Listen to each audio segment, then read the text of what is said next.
तो हेलो बच्चों, आज की इस वीडियो में आपका स्वागत है। आज हम इस वीडियो में डिस्कस करने वाले हैं कि जो 9 फरवरी 2025 को स्कॉलरशिप एग्जाम हुई थी, उस एग्जाम में कितने बच्चों का सिलेक्शन मेरिट लिस्ट में होने वाला है। तो महाराष्ट्र बोर्ड की तरफ से यानी एमएससी पुणे की तरफ से कितने बच्चों को स्कॉलरशिप दी जाती है, वो हम इस वीडियो में डिस्कस करने वाले हैं।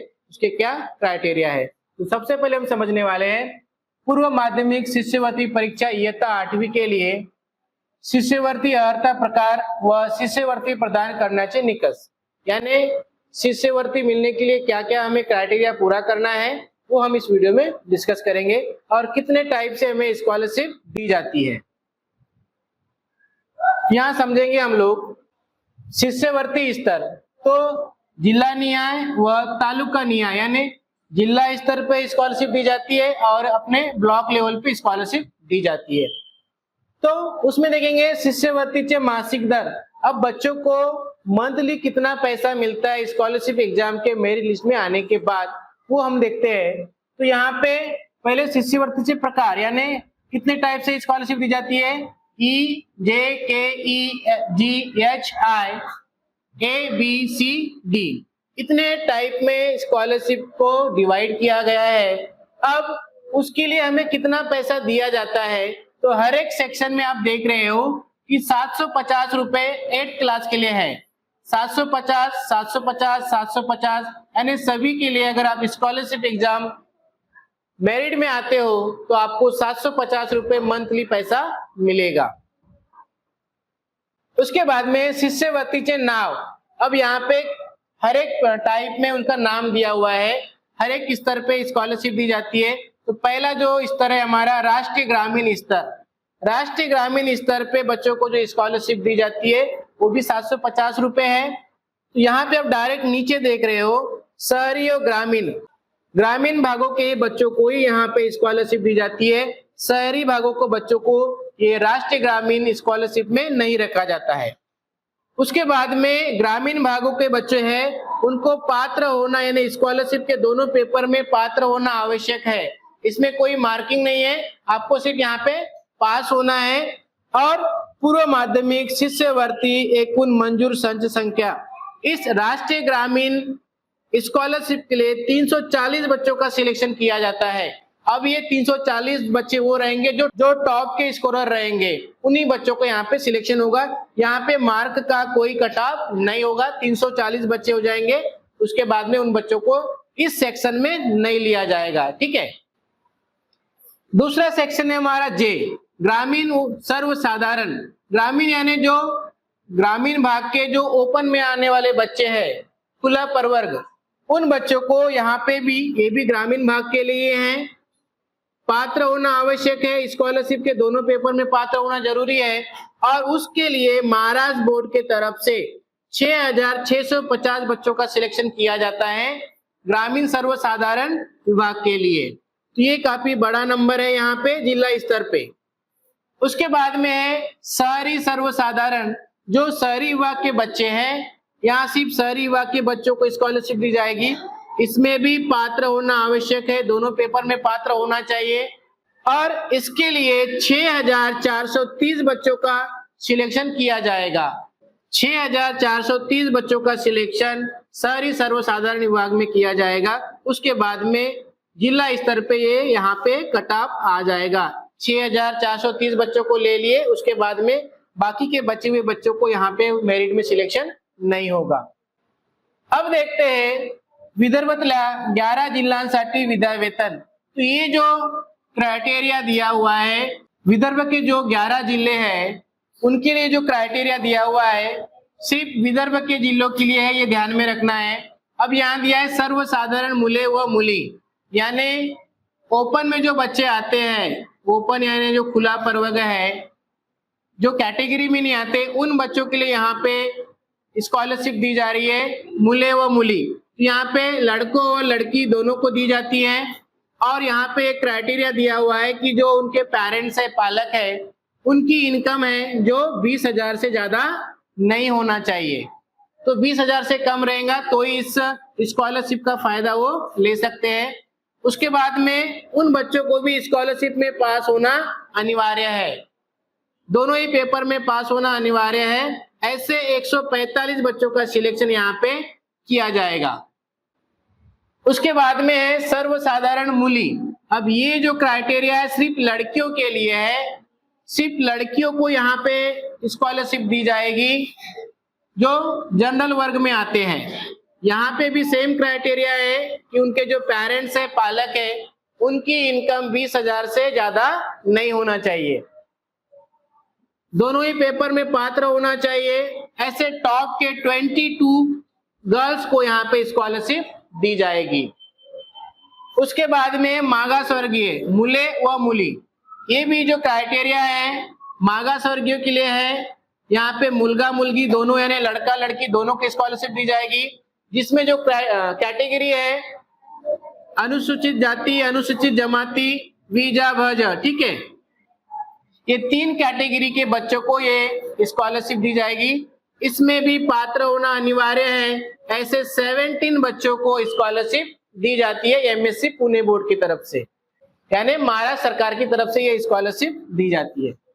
उसके बाद में सेपरेट कॉलम दिया हुआ है मागास वर्गीय मूली, यहाँ पे लड़के लड़की दोनों को मिला के दिया जा रहा है और यहाँ पे केवल लड़कियों को दिया जाएगा, लड़की को स्कॉलरशिप दी जाएगी। यहाँ पे सेम कैटेगरी है अनुसूचित जाति, अनुसूचित जमाती व वीजा भज, ठीक है।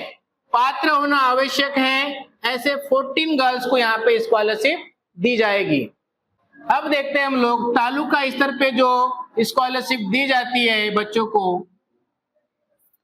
तो पहला जो क्राइटेरिया है ए के लिए यहाँ पे 750 रुपए दिया जाता है और ये ग्रामीण सर्वसाधारण के लिए है, जो ग्रामीण भाग की स्कूलें हैं वहां पे पढ़ने वाले बच्चों को है। और ओपन में जो आते जनरल कैटेगरी वाले बच्चे इसमें, ठीक है, कोई कैटेगरी के बच्चे नहीं है, ग्रामीण भाग के बच्चों को स्कॉलरशिप दी जाएगी। पात्र होना आवश्यक है, स्कॉलरशिप में पास होना आवश्यक है। ऐसे 1389 बच्चे यानी 1389 बच्चों को स्कॉलरशिप दी जाएगी तालुका स्तर पे, ठीक है, जो ओपन में आते उन बच्चों को। सेकेंड है ग्रामीण अनुसूचित जाति। ग्रामीण भाग में जो अनुसूचित जाति के बच्चे हैं उनको यहाँ पे स्कॉलरशिप दी जाएगी बी कैटेगरी में। सिर्फ अनुसूचित जाति के लिए है, ये ग्रामीण भाग का होना चाहिए, स्कॉलरशिप में पास होना आवश्यक है। ऐसे 434 बच्चों का सिलेक्शन स्कॉलरशिप मेरिट लिस्ट में किया जाता है ग्रामीण भाग के अनुसूचित जाति के बच्चों का। उसके बाद में एक और क्राइटेरिया है ग्रामीण भूमिहीन शेत मजुराचा पाल्य। ग्रामीण भाग में रहने वाले जिनके पास में जमीन नहीं है या वो मजदूरी कर रहे मजदूर है, ऐसे पालकों के बच्चों के लिए जिनकी इनकम 20,000 से कम है, उन बच्चों को जो ग्रामीण भाग में हैं और स्कॉलरशिप एग्जाम में पास हुए हैं, ऐसे 955 बच्चों का सिलेक्शन यहाँ पे मेरिट लिस्ट में किया जाता है, ठीक है। तो जो टॉप के 955 बच्चे रहेंगे ऊपर से, उन बच्चों का सिलेक्शन यहाँ पे स्कॉलरशिप मेरिट लिस्ट में किया जाएगा। अगला जो क्राइटेरिया है डी, स्कॉलरशिप की अमाउंट सबके लिए सेम है। अब ये है ग्रामीण आदिवासी, ये जो क्राइटेरिया बनाया गया है ग्रामीण आदिवासी बच्चों के लिए है। अनुसूचित जमाती, यहाँ पे अनुसूचित जाति है, यहाँ पे अनुसूचित जमाती के बच्चों के लिए है। ये भी ग्रामीण भागों के बच्चों के लिए है, इसमें पात्र होना आवश्यक है। ऐसे 192 यानी 192 बच्चों का सिलेक्शन अनुसूचित जमाती के ग्रामीण आदिवासी विभाग के बच्चों का सिलेक्शन किया जाता है। इस टाइप से स्कॉलरशिप एग्जाम में पास होने पे मेरिट लिस्ट का कट ऑफ डिसाइड किया जाता है, ठीक है। तो इस टाइप से पूर्व माध्यमिक शिष्यवृत्ति एक मंजूर संख्या पूरे महाराष्ट्र में जो स्कॉलरशिप एग्जाम हुई थी 9 फरवरी 2025 को 8th क्लास के लिए, उसमें कुल 16,588 बच्चों का सिलेक्शन स्कॉलरशिप मेरिट लिस्ट में किया जाएगा। इस चीज को आपको ध्यान में रखना है। वरील शिष्यवृत्त्या केवळ महाराष्ट्र शासनाचा अभ्यासक्रम राबविणाऱ्या शाळेतील विद्यार्थ्यांना गुणवत्तेनुसार घोषित केले जाते, यानी ये जो स्कॉलरशिप है उन्हीं बच्चों को मिलेगा जो महाराष्ट्र में महाराष्ट्र राज्य का अभ्यासक्रम को फॉलो करते, उसकी पढ़ाई करते, उन्हीं बच्चों को ये स्कॉलरशिप दी जाएगी। सीबीएसई पैटर्न वाले बच्चों को ये स्कॉलरशिप नहीं दी जाएगी। दूसरा है, मर्यादित शिष्यवृत्ती संच असल्याने कट ऑफ इतके एकूण शेकडा गुण असणारे सर्व विद्यार्थी शिष्यवृत्ती धारक ठरत नाहीत, अशा वेळी प्रचलित निकष वापरून शिष्यवृत्ती अर्थधारक विद्यार्थी ठरवले जातात। इसका मतलब यह है कि 16,588 बच्चे हैं, सपोज यहाँ पे 340 बच्चे लेना है हमें और 339 बच्चे हो गए, उसके बाद में एक बच्चा जैसे लेना है और उसको मार्क्स है 250, ऐसे 3-4 बच्चे जिनको सेम मार्क्स है 250, 250, 250, पर इनमें से किसी एक बच्चे का सिलेक्शन किया जाएगा, चारों बच्चों का सिलेक्शन नहीं होगा, सिर्फ हमें 340 बच्चे ही चाहिए।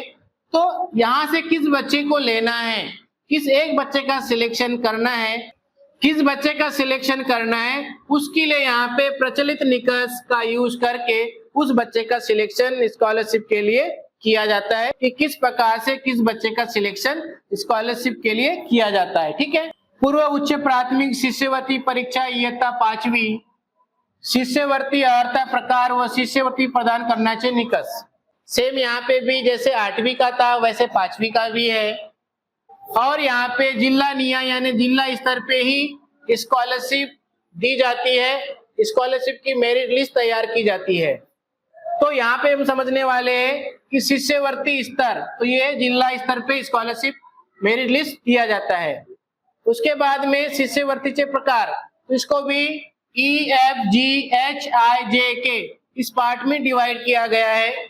और शिष्यवृत्ती मासिक दर, जो बच्चों को स्कॉलरशिप दी जाएगी उन बच्चों को मंथली 500 रुपीज दिया जाएगा, मंथली 500 रुपीज दिया जाएगा। और 8th क्लास के मेरिट लिस्ट में आते हैं तो उनको 750 रुपीज दिया जाएगा। ओके। शिष्यवृत्तीचे नाव, शिष्यवृत्तीचे नाव, तो पहला है राष्ट्रीय ग्रामीण। राष्ट्रीय ग्रामीण में सिर्फ ग्रामीण भागों के बच्चों को ही स्कॉलरशिप दी जाएगी, जिसमें बच्चा पात्र होना आवश्यक है। और जो बच्चे पात्र है टॉप के 340 बच्चों का सिलेक्शन यहाँ पे राष्ट्रीय ग्रामीण स्कॉलरशिप में किया जाएगा। ओके।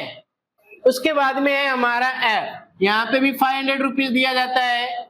अब ये जो सूचना दी गई है विदर्भातल्या 11 जिल्ह्यांसाठी विधा वेतन, ये जो सिर्फ सूचना दी गई है विदर्भ के सिर्फ जो 11 जिले हैं उनके लिए है, अदर जिलों के लिए ये सूचना नहीं है।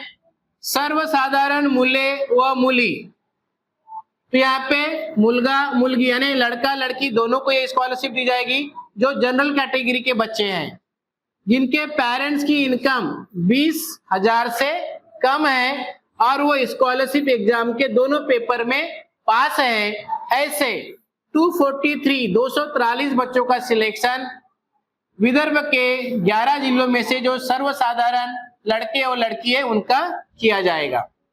उसके बाद में है सर्वसाधारण मूली, ये जो क्राइटेरिया है केवल लड़कियों के लिए है और वो विदर्भ के होना चाहिए, जो 11 जिले हैं उसमें सिर्फ लड़कियों के लिए है। पेरेंट्स की इनकम 20,000 से कम होना चाहिए, बच्चा स्कॉलरशिप में पास होना चाहिए और ऐसे 19 बच्चों का सिलेक्शन सर्वसाधारण में किया जाता है केवल लड़कियों को। उसके बाद में अगला का जो क्राइटेरिया है मागासवर्गीय मुले व मुली, यहाँ पे मुलगा मुलगी यानी लड़का लड़की दोनों को ये स्कॉलरशिप मिलती है। अनुसूचित जमाती, अनुसूचित जाति, बीजा भज, ऐसे 3 जो कैटेगरी वाले बच्चे हैं और स्कॉलरशिप एग्जाम में पास हुए हैं, ऐसे टोटल 93 बच्चों का सिलेक्शन मागास वर्गीय स्कॉलरशिप में किया जाता है। इस मेरिट लिस्ट के हिसाब से जो टॉप के 93 बच्चे हैं जो अनुसूचित जाति, अनुसूचित जमाती व बीजा भज कैटेगरी में आते हैं, उनका सिलेक्शन किया जाता है। नेक्स्ट जो कैटेगरी तैयार की गई है आई मागासवर्गीय मुली। मागासवर्गीय केवल लड़कियों को ये स्कॉलरशिप दी जाएगी, केवल लड़कियों को। अनुसूचित जाति, अनुसूचित जमाती, विजा भज स्कॉलरशिप में पात्र होना आवश्यक है। ऐसे टोटल 11 लड़कियों का सिलेक्शन इस स्कॉलरशिप में किया जाता है। अगला जो क्राइटेरिया है ग्रामीण सर्वसाधारण। अब ये जो क्राइटेरिया है महाराष्ट्र के सभी जिलों के लिए है। महाराष्ट्र के सभी जिलों के जो ग्रामीण भाग के बच्चे उनके लिए है। ग्रामीण भाग के बच्चों को ही यहाँ पे लिया जाएगा। स्कॉलरशिप में पात्र होना आवश्यक है। ऐसे 8,124 बच्चों का सिलेक्शन ग्रामीण भाग में पढ़ने वाले बच्चों का किया जाएगा। नेक्स्ट है कि जो शहरी विभाग के जो बच्चे हैं सर्वसाधारण सबके लिए, जो जनरल कैटेगरी में आते हैं, सभी शहरी विभाग में पढ़ रहे हैं, स्कॉलरशिप एग्जाम में पास होना चाहिए। जो बच्चे पास है टॉप के 7,863 बच्चों का सिलेक्शन यहाँ पे शहरी विभाग स्कॉलरशिप के लिए किया जाता है। कैटेगरी वाइज स्कॉलरशिप के लिए बच्चों की मेरिट लिस्ट तैयार की जाती है। कुल मिला के पूर्व उच्च प्राथमिक शिष्यवृत्ति एकूण मंजूर संच संख्या 16,693 बच्चों को ही स्कॉलरशिप दी जाएगी, जो टॉप के बच्चे हैं।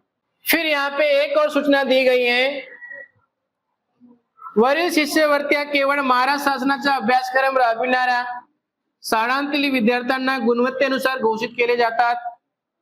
मर्यादित शिष्यवृत्ती संच असल्याने कटाप इतके एकूण शेकडा गुण असणारे सर्व विद्यार्थी शिष्यवृत्ती धारक ठरत नाहीत।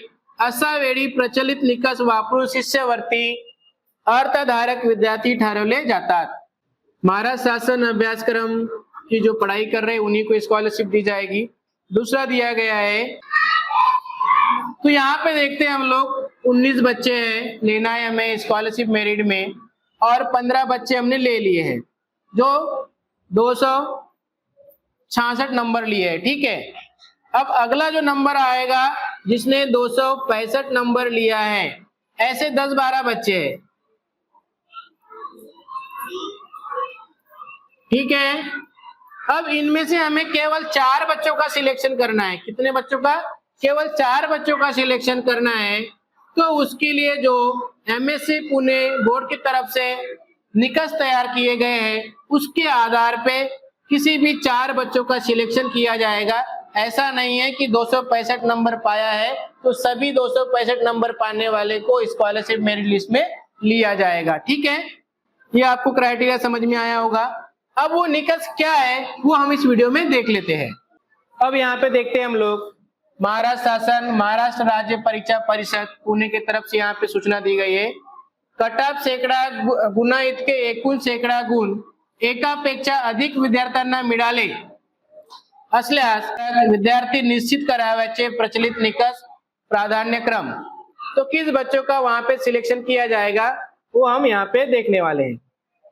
किस बच्चों का सिलेक्शन यहाँ पे किया जाएगा उसके लिए जो निकष दिए हुए हैं वो समझने की कोशिश करते हैं। यहाँ पे पूर्व उच्च प्राथमिक शिष्यवृत्ती परीक्षा इयत्ता 5वी आणि पूर्व माध्यमिक शिष्यवृत्ती परीक्षा इयत्ता 8वी परीक्षेत पात्र झालेल्या विद्यार्थ्यांमधून शासन मान्य मंजूर संख्या इतके, जो मैंने आपको संख्या बताया 16,000 समथिंग, उतनी जो संख्या मंजूर की गई है संख्या इतके विद्यार्थी शिष्यवृत्ती करिता अर्थधारक म्हणून निवडण्यात येतात।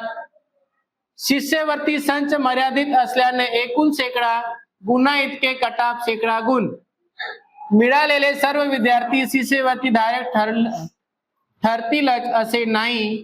अशा वेळी कटाप इतके एकूण शेकडा गुण मिळालेल्या विद्यार्थ्यांमधून अर्थधारक विद्यार्थी निश्चित करण्यासाठी पुढील निकष प्राधान्यक्रम विचारात घेण्यात येतात।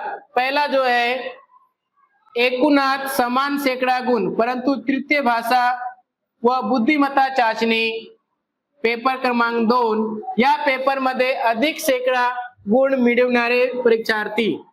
पहला नियम ऐसा है कि 2 बच्चे जिन्होंने समान नंबर लिए हैं 250 पर एक बच्चा ऐसा है जिसने पेपर 1 में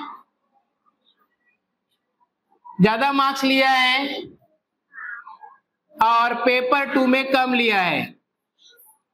पेपर 2 यानी तृतीय भाषा व बुद्धिमत्ता चाशनी। तो जिस बच्चे ने पेपर 2 में ज्यादा नंबर लिया है उस बच्चे का सिलेक्शन मेरिट में किया जाएगा, और जिस बच्चे ने पेपर 1 में ज्यादा मार्क्स लिया है उसको सिलेक्शन नहीं किया जाएगा। ठीक है, पहला पॉइंट आपको समझ में आ गया। दूसरा ये कह रहा है की एकूणात समान शेकडा गुण आणि पेपर क्रमांक 2 मध्येही समान शेकडा गुण मिळाले। अगर पेपर दोनों पेपर में समान नंबर्स है, 250 नंबर्स है, और दोनों ही पेपर में पेपर 2 में भी सेम नंबर पाए हैं, पेपर 2 में भी समान नंबर है, तो क्या करेंगे? समान शेकडा गुण मिळाले असल्यास वयाने मोठा, जिसकी उम्र ज्यादा है, वयाने मोठा असलेल्या परीक्षार्थास ज्याचे वय जास्त आहे त्यांना प्राधान्य। यानी दो बच्चे हैं, दोनों ही पेपर में सेम मार्क्स लिए हैं, पेपर 2 में भी सेम है, पर उम्र से जो बड़ा है, जो आयु में बड़ा है, उस बच्चे का सिलेक्शन किया जाएगा। जैसे ये 13 साल का है और ये 14 साल का है एग्जाम्पल के लिए, तो 14 साल वाले बच्चे को मेरिट में लिया जाएगा, 13 साल वाले को नहीं लिया जाएगा। ये एमएससी पुणे की तरफ से सूचना दी गई है। ठीक है, आई होप ये वीडियो आपको समझ में आया होगा। वीडियो अच्छा लगा तो वीडियो को लाइक कीजिए।